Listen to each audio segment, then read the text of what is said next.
আল আরাফা ইসলামী ব্যাংকে চাকরিচ্যুত কর্মকর্তারা শপথে বহাল চান।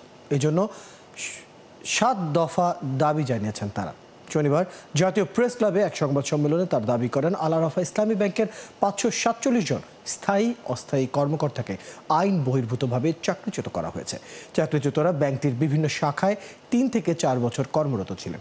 এরপর গত 20 জুলাই ব্যাংক কর্তৃপক্ষ সারা দেশের বিভিন্ন শাখা থেকে 547 জন কর্মকর্তাকে অফিসিয়াল ইমেইলে চিঠি দিয়ে একসাথে চাকরিচ্যুত করে। এজন্য মূল্যায়ন পরীক্ষাকে কারণ হিসেবে উপস্থাপন করা হয়েছে। আর এটির মাধ্যমে নতুন নিয়োগের পায়তারা করছে ব্যাংক কর্তৃপক্ষ, যা অনৈতিক এবং অযৌক্তিক। যদিও চাকরিকালীন তাদের উপর অর্পিত সকল দায়িত্ব দক্ষতা ও নিষ্ঠার সাথে যথাযথভাবে পালন করে এসেছে। এই সময় ব্যক্তিগত আচরণ, দায়িত্ব ও কর্তব্যের অবহেলা ইত্যাদি সম্পর্কে আমাদের বিরুদ্ধে লিখিত বা অভিযোগ নেই বলে জানানো হয় সংবাদ সম্মেলনে।